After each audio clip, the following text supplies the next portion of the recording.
Bonjour. Voilà, je voulais vous présenter mon nouveau roman qui vient de paraître, pour le moment sur Amazon. Alors le titre, c'est «La 26e tribu» et comme, sous-titre, comme vous voyez, le titre de la vidéo, c'est «Le roman de la normalisation Maroc-Israël». Donc en fait, bon, c'est un roman, mais comme vous savez, je fais des romans réalistes et qui tentent de d'analyser la pénétration du sionisme au Maroc grâce à la normalisation. Voilà, donc je ne vais pas parler du militaire, ni de la politique, ni de l'économie, mais je vais parler de l'influence grandissante du sionisme dans la société marocaine. C'est-à-dire il va y avoir une espèce de subversion des esprits marocains et le Maroc, par extension, va se soumettre, enfin le Maroc, c'est-à-dire la société marocaine, va de plus en plus se soumettre à, à ce suprémacisme judéo-sioniste. Évidemment, le régime marocain va permettre cela. Pourquoi? Parce que le régime marocain, il sait d'emblée, il ne se contente pas de normaliser ses relations avec l'entité sioniste, il va au-delà, c'est-à-dire il va dérouler le tapis rouge. Il va modifier le, le, le, le roman national marocain en accordant une place importante aux Juifs et à l'histoire des Juifs, etc. Il va se mettre en quatre pour complaire aux exigences sionistes qui vont en profiter. Alors, dans quel domaine ils vont en profiter? Il y en a à peu près trois ou quatre. Bon. Peut-être le plus important, c'est l'aspect mémoriel. Vous savez qu'en France, en Europe en général et en France en particulier, il y a une dimension mémorielle concernant la population juive, c'est-à-dire notamment en relation avec la Shoah. Bon. Et donc, il y a des manifestations ponctuelles, récurrentes, précises. Au Maroc, peut-être vous le savez, le conseiller du roi avait créé le projet Aladdin dès 2012. Le projet Aladdin consiste à enseigner la Shoah à la population marocaine pour soi-disant éviter le racisme et l'antisémitisme. Bon, évidemment, il n'enseigne pas la Nakba, évident. Or, avec euh, la nouvelle normalisation, le lobby judéo-sioniste va pousser les pions un peu plus loin, hein, et un peu plus fort. C'est-à-dire, il y a eu un événement tragique en 1961 qui est le naufrage d'un bateau avec 42 juifs marocains à bord et qui fait naufrage au large d'Al Hoceima. Bon. C'est un coup monté par le Mossad pour obtenir l'autorisation de faire partir les juifs du Maroc vers Israël, qui était interdite auparavant. La présidente de l'UNESCO, qui est la fille du conseiller du roi, va s'arranger pour faire de cet événement une espèce de mini-holocauste qui va bénéficier de la sympathie gouvernementale, des autorités.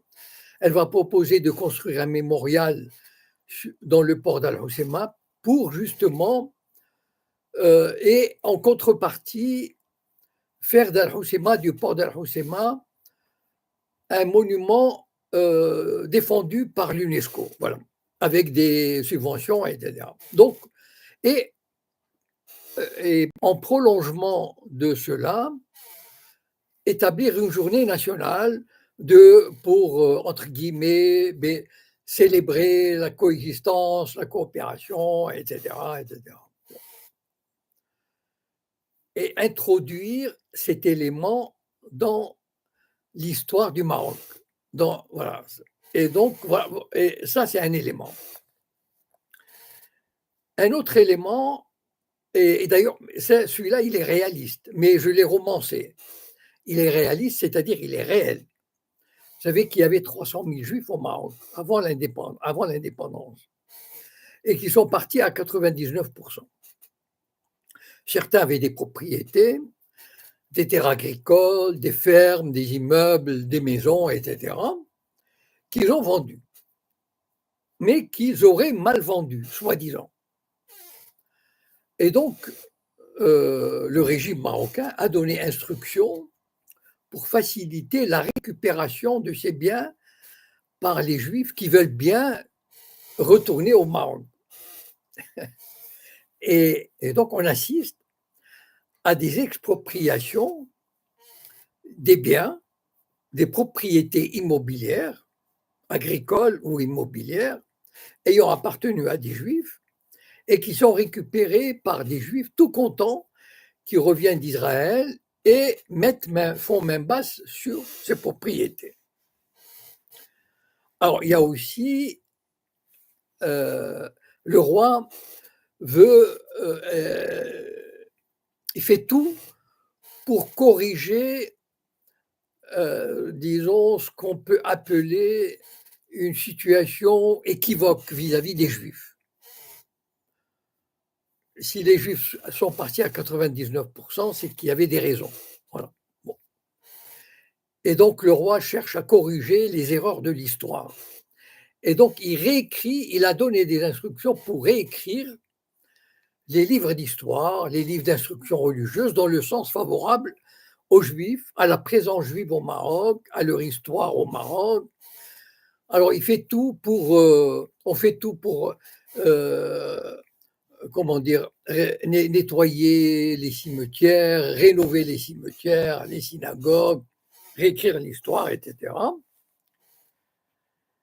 Et il va y avoir, bien sûr, des indemnités prévues pour ces juifs, les malheureux juifs qui voudraient bien retourner et montrer qu'ils veulent bien récupérer ou bien se faire indemniser.